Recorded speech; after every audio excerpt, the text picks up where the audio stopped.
El tratamiento en este caso no involucra medicamentos, involucra un tratamiento agresivo e inmediato de la parte de la fascia. Tenemos que liberar completamente la fascia y mientras más rápido será el evento, mejor. Ahora, cuando nosotros hacemos este tipo de dermofasciotomías, generalmente son muy agresivas. Los cirujanos plásticos también llegan a tratar este tipo de patologías. El problema es de que muchas veces ellos hacen pequeñas incisiones en la piel y desgraciadamente hemos tenido muchas recurrencias en el Hospital Magdalena de las Salinas por esa situación. Preferible liberar completamente la piel junto con la fascia a liberar de manera parcial la piel y con eso tener el riesgo de que se desencadene el síndrome compartimental. A fin de cuentas, el síndrome compartimental es una de las patologías que se está generando por una restricción del tamaño del compartimento que está inflamándose a una velocidad mayor. Aquí estamos viendo una herida de una dermofasciotomía. Esa es el tejido celular subcutáneo y está liberando parte de ese tejido sobre la fascia. Esta técnica se llama MUBARAC y es una liberación bilateral de la pierna, en donde primero identificamos, ahí está viendo el compartimento anterior, ahí está apenas identificando la fascia y está abriendo la fascia justamente para poder ingresar al compartimento. Es muy importante que nosotros aislamos tendones, músculos, nervios para no dañarlo en el proceso. Esa que tocó es la fascia. Ahí le hizo un pequeño orificio para ver la tensión y ahí está probando cómo el movimiento de flexoextensión genera ese tipo de compresión y tensión sobre el músculo y cómo incluso se llega a herniar el músculo detrás de eso que hizo. Está aislando la fascia sobre el tejido para despresurizarlo y ahí la está liberando. ¿Sale? Una vez de que se libera completamente, nosotros regresamos a verificar lo que habíamos platicado anteriormente. De hecho, ahí también liberó tanto el compartimento anterior como el posterior, superficial, y con eso libera mediante ese abordaje dos de los elementos de los compartimentos de la pierna. Cuando nosotros liberamos eso, es muy importante verificar los criterios de viabilidad de Scully.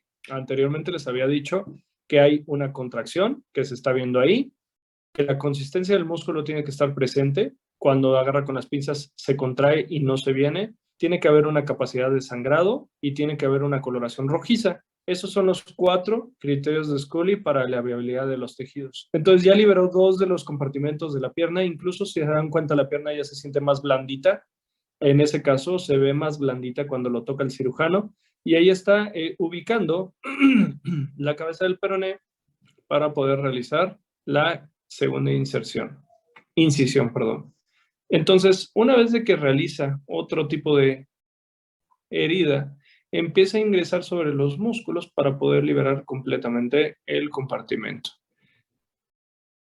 En este caso estuvo asociado a una lesión ligamentaria compleja y por eso instrumentaron desde la rodilla y desde el muslo. Bueno, cada segmento tiene compartimentos diferentes. En este caso, la pierna, quedamos que tiene 4. La parte de la mano tiene 4 compartimentos, el antebrazo tiene 2, el muslo tiene 3. Sin embargo, aunque no son los únicos segmentos que pueden desarrollar un síndrome compartimental, sí son los más comunes. También de los elementos más raros que pueden desarrollar, porque prácticamente todos los músculos que tienen fascia lo pueden desarrollar, es el síndrome compartimental en el abdomen y en glúteo. Es de los más raros, pero llega a estar presente.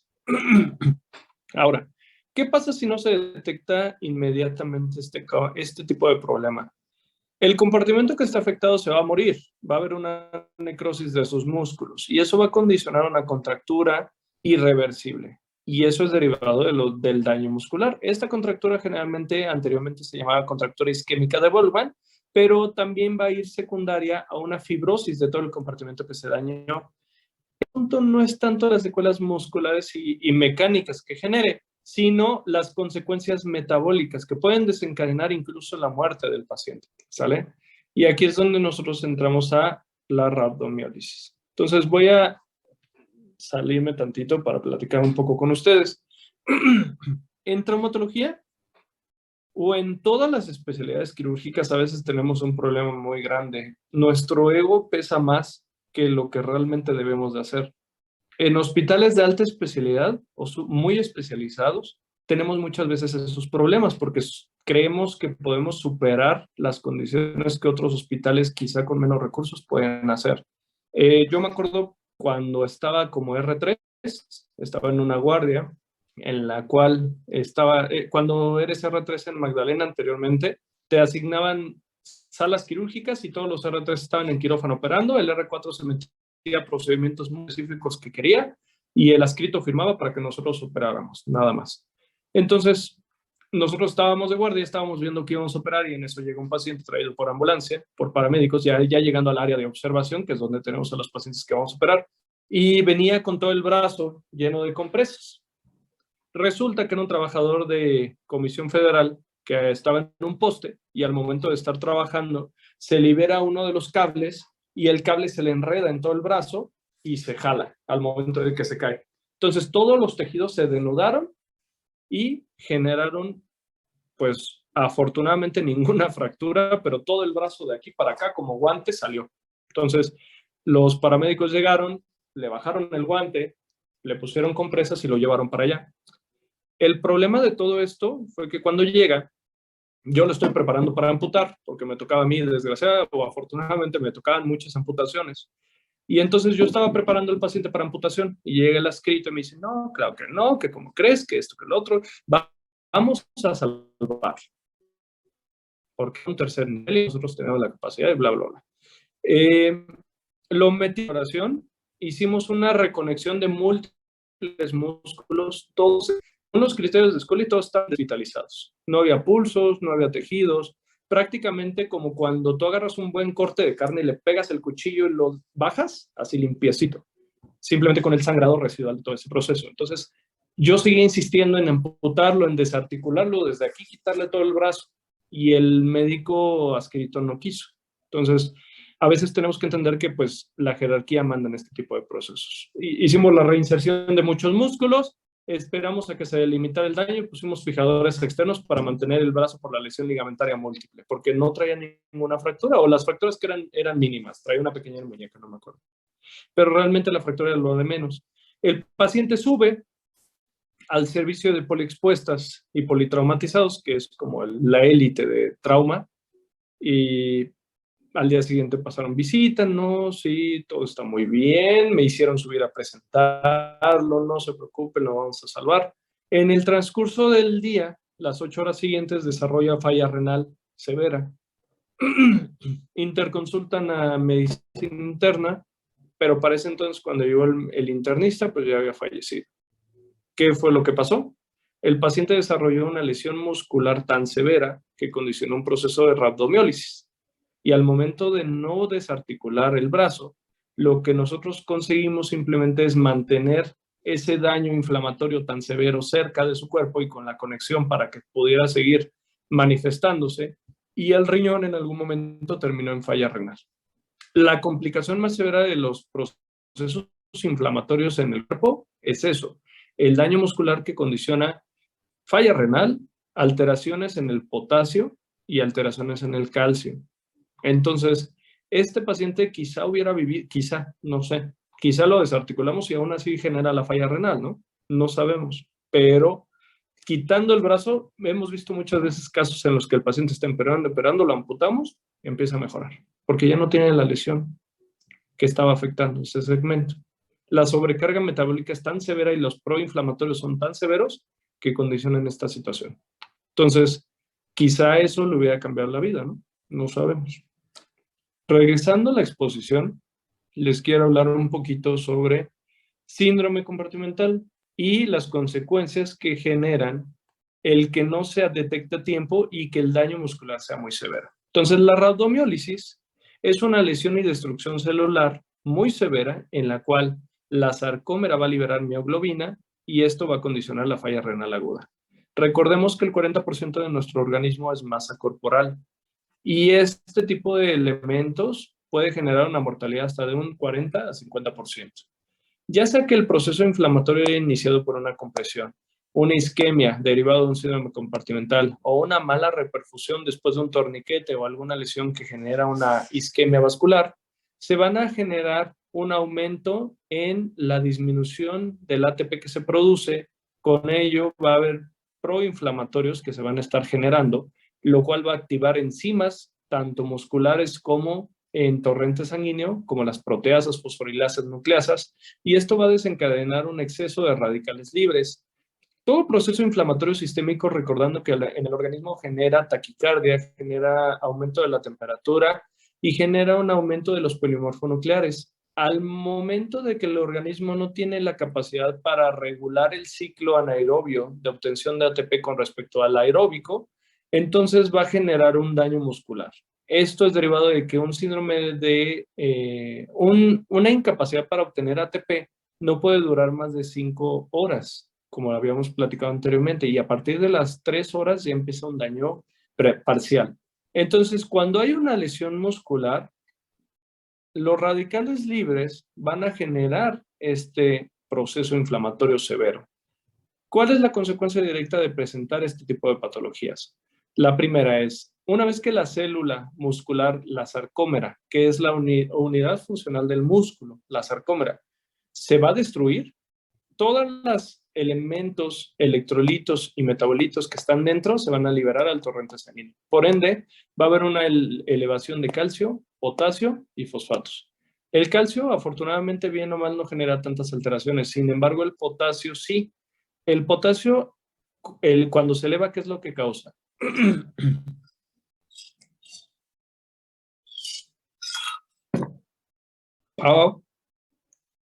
Hola. Pau, ¿estás ahí? ¿O es la que me falta? Creo que sí, ¿verdad? No, sí estás, Pau.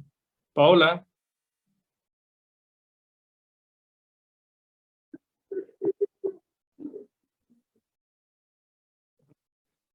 Va que va, si quieres te salto porque ya te pregunto. A ver, Alfonso, cuéntame, ¿qué es lo que pasa cuando se eleva el potasio? Pues una hiperpotasemia. Hipercalemia. Ok, Eso. pero ¿qué causa clínicamente? Contracción de los músculos. Antes de eso. Miguel, ¿Arritmias? dependiendo la cantidad de potasio que se genere, puede generar desde alteraciones del ritmo hasta un paro, que es lo más importante. Entonces es muy importante prevenir este tipo de situaciones. Ahorita vamos a hablar un poquito sobre las medidas para controlar eso. El segundo punto que nosotros metabólicamente vamos a tener en cuenta es que se van a liberar varios elementos producto de esa degradación, transaminasas, lactato deshidrogenasa, que también es un marcador proinflamatorio, y las CPKs. Recuerden las CPKs que también se eliminan en su fracción MB en un infarto, que a fin de cuentas es una destrucción del miocardio. En este caso las CPKs van a ser generales, no tanto la fracción MB. Se va a ver una liberación de mioglobina, que es la causa principal por la cual hay una falla renal, y la liberación de purinas, que realmente no es tan importante. Uno de los datos clínicos más importantes de que un paciente está generando rhabdomiólisis es que la orina parece que tuviera Coca-Cola o parece que estuviera con un proceso a nivel del hígado, ¿sale? De los elementos que pueden condicionar este tipo de coloración en la orina es la alimentación, es la alteración con algunos procesos de bilirrubina, también es la situación de una hematuria crónica y algunas drogas como la fenazopilidina, ¿sale? Entonces es muy importante diagnosticar que no haya tomado algún medicamento que le cause eso, no haya comido algún alimento que le cause eso o que presente las dos patologías que estaba mencionando anteriormente. Como ustedes pueden ver, la rhabdomiólisis puede ser generada por diversas causas. Pueden ser traumáticas, pueden ser por medicamentos, pueden ser derivado de isquemia, puede ser derivado de un aumento de la temperatura de manera excesiva, puede ser por una infección, puede ser por enfermedades inmunológicas y derivadas del tejido conectivo, pueden ser derivados de trastornos endocrinológicos, alteraciones por toxinas, principalmente de la picadura de escorpión y de araña, y por traumas, como vimos anteriormente, que en el síndrome metabólico. Ojo, aquí el paciente generalmente no va a reportar cuadro clínico. El dato clínico más importante es la coloración de la orina. Sin embargo, el paciente va a manifestar solamente debilidad, puede presentar mialgias, dolor generalizado, náuseas, vómitos y orina. Aquí lo más importante es que hay un detonante que está condicionando esta patología, en este caso un síndrome compartimental, una fractura, un politrauma severo. Ahora, ¿cómo diagnosticamos este tipo de problemas? Generalmente las CPK se van a elevar hasta por arriba de las 1000 unidades internacionales en las primeras 12 horas. Este pico, si es que nosotros controlamos metabólicamente al paciente, se va a normalizar o se va a mantener estable en los siguientes 3 a 5 días.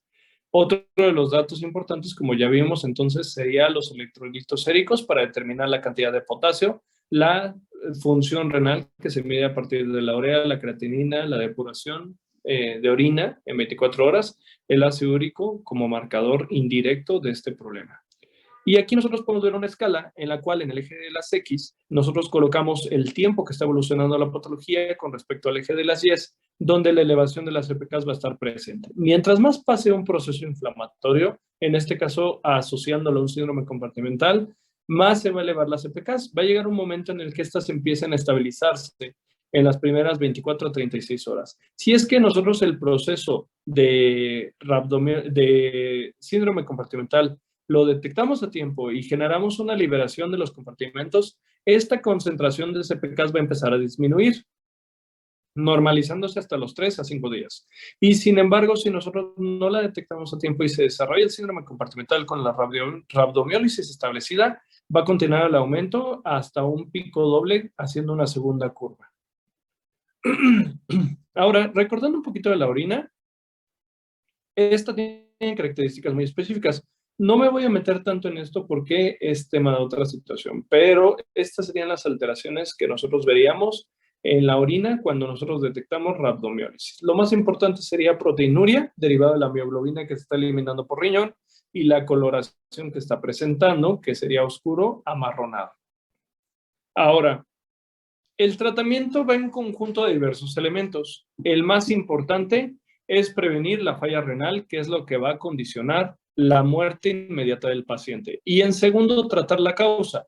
Si el paciente detectamos, en este caso, el paciente que presentaba el caso clínico anteriormente, si nosotros hubiéramos detectado eso en las primeras 8 horas y el internista hubiera actuado inmediatamente, el punto a seguir sería estabilizarlo, no amputarlo. El primer punto sería hemodializarlo. Uno de los puntos más importantes para eliminar este tipo de problemas es barrer completamente toda la mioglobina que hay y el potasio, que es una de las medidas antihipercalémicas más potentes que tenemos, la hemodiálisis, ¿vale? Una vez que se estabiliza el paciente ya podemos intuir o iniciar con todo el tratamiento correctivo, que es corregir y erradicar la causa que está condicionando la rabdomiólisis, ¿vale? Muy bien. Entonces, ya entrando un poquito a líquidos, generalmente nosotros sabemos que el paciente está generando una uresis aproximadamente de 0.5 a 1 mililitro por kilogramo de peso por hora. En este caso, la restitución de líquidos se va a hacer más agresiva. Vamos a calcular la restitución de líquidos hasta que tengamos una uresis hasta 3 mililitros por kilogramo de peso por hora o 200 mililitros cada hora. Y es muy importante que nosotros utilicemos soluciones fisiológicas o Harman, no Ringer lactato, que pueden agudizar un poquito más la falla renal. Y esto también, como meta, tendremos que buscar que las CPKs disminuyan por debajo de las 1000 unidades internacionales. Sin embargo, muy difícilmente se puede llegar a utilizar. Una vez que se resuelva esta falla, ya podemos utilizar nuevamente Ringer lactato, pero en condiciones ideales, Harman o fisiológica. Segundo, los diuréticos no están establecidos en este tipo de tratamiento. Los pacientes que tienen un síndrome compartimental y posteriormente desarrollan rabdomiólisis, si nosotros utilizamos diuréticos de ASA o en su defecto algún otro tipo de elementos para eliminar agua, lo único que estamos condicionando es acelerar este proceso inflamatorio. Se llega a utilizar malitol cuando el proceso inflamatorio es muy severo y generalizado, sin embargo se han visto resultados aleatorios y no por ende están recomendado en esta situación. Entonces, diuréticos no utilizarlos.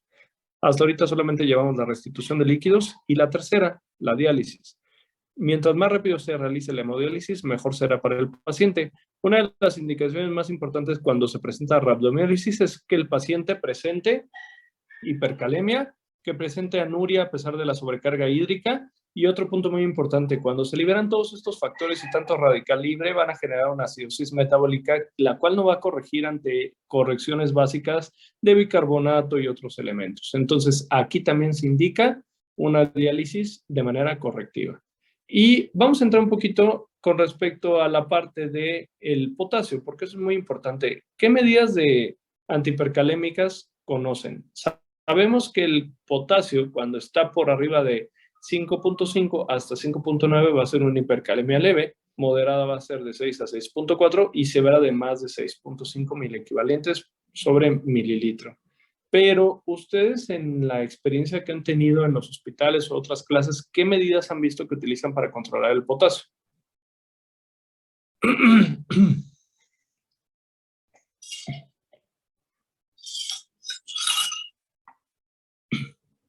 Hugo, ¿qué has visto de control del potasio? El control del potasio.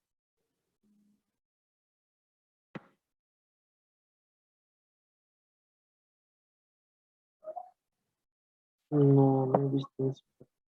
Ok, Rubí.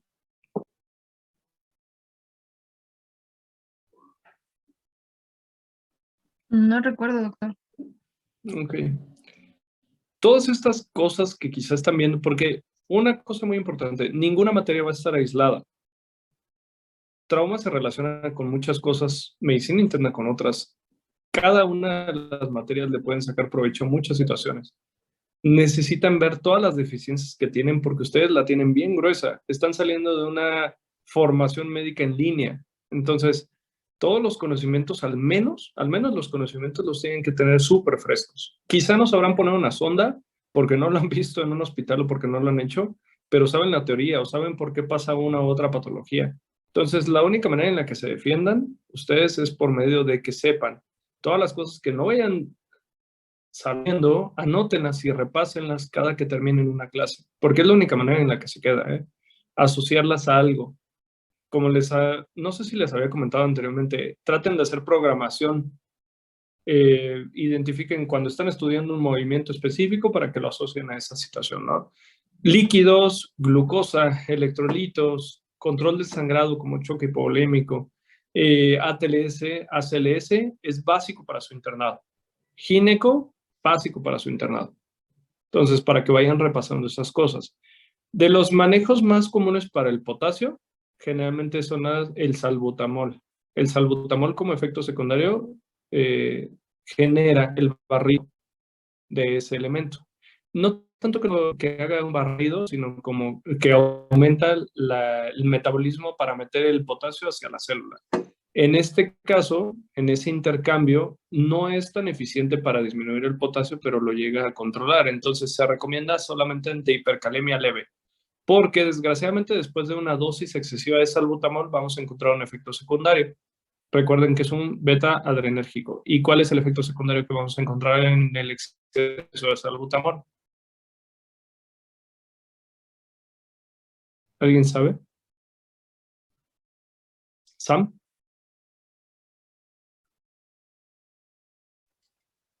Si no me recuerdo, doctor, es falla respiratoria, ¿no? Empieza a tener también problemas el paciente. No, hay gente que toda la vida usa salbutamol. Y qué bueno que no genera falla respiratoria, si no los asmáticos estarían fregados, ¿no? Porque es el medicamento más barato y más común que utiliza. Sí, pero también crea problemas. Eso, de hecho, le quería preguntar. Por ejemplo, si los casos de pacientes que son alérgicos al salbutamol no sería una opción, también podría Sí, ahorita vamos a hablar de otras opciones. El gluconato de calcio es otra de las opciones. Pues, Entonces, ¿no, doctor? Sería lo contrario, o sea, tendríamos ahora niveles bajos de potasio, ¿no? No, antes de que llegues a eso, el salbutamol, cuando rebasas los 2 disparos cada 4 horas, va a generar una taquicardia incipiente por el efecto beta adrenérgico. Efecto secundario del salbutamol genera taquicardia.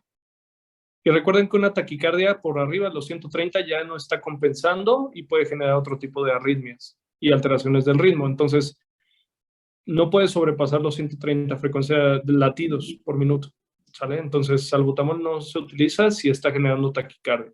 En este caso tienen la otra opción, que es el gluconato de calcio, que también genera un intercambio de la célula, intercambio de electrones o electrolitos, ¿sale? Como dijo su compañera. ¿Cuál es el otro elemento que podemos utilizar para controlar el potasio? ¿Alguien sabe? Yo había escuchado También que era creo que la la insulina. insulina. Ajá. La insulina se utiliza como solución polarizante. ¿Eso qué quiere decir? El intercambio de insulina de glucosa hacia el medio, del medio extracelular al medio intracelular, disminuye la cantidad de potasio indirectamente por un cotransportador. Entonces, mete el potasio del torrente sanguíneo hacia la célula. Y esa es otra manera de bajarlo. Muy bien. Entonces, y pues la última que habíamos hablado, la diálisis, ¿no? Hidratar muy bien al paciente, que también suele funcionar, pero esos son los principales. Entonces, generalmente estas medidas se pueden utilizar y son muy bien aceptadas, salbutamol hasta 20 miligramos en una nebulización. La infusión de insulina o la solución polarizante se calcula de la siguiente manera. Recuerden que una unidad de insulina rápida generalmente disminuye 50 miligramos sobre decilitro de glucosa. Entonces tenemos que mezclar 10 unidades internacionales más 50 mililitros de dextrosa al 50% y se debe de pasar lento para 30 minutos. Y el gluconato de calcio generalmente con una ámpula es más que suficiente para tener un efecto antihipercalémico adecuado, ¿vale? Muy bien. Bueno. Entonces, ¿tienen dudas, preguntas hasta ahorita de lo que vimos?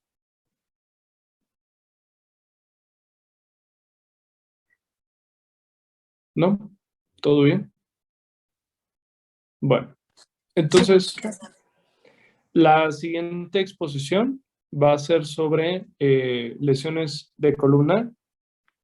Vamos a evaluar miotomos, dermatomos, vamos a evaluar la forma en la que realicemos ciertas maniobras para evaluar cada una de las áreas. Vamos a evaluar lesiones de columna cervical alta y baja, principios básicos de anatomía básica. Al final de la exposición, este es diferente. Generalmente la artritis séptica y la de síndrome compartimental y rhabdomiólisis son un poquito similares. Si se dieron cuenta, la primera era mucha teoría, la segunda y la tercera ya empiezan a abordar más videos, etc. Y la de evaluación tiene muchos videos y al final tiene preguntas, ¿vale? Muy bien. ¿Dudas, preguntas, nada más? ¿Seguro? ¿Mm? Nos va a pasar las diapositivas estas también, ¿verdad?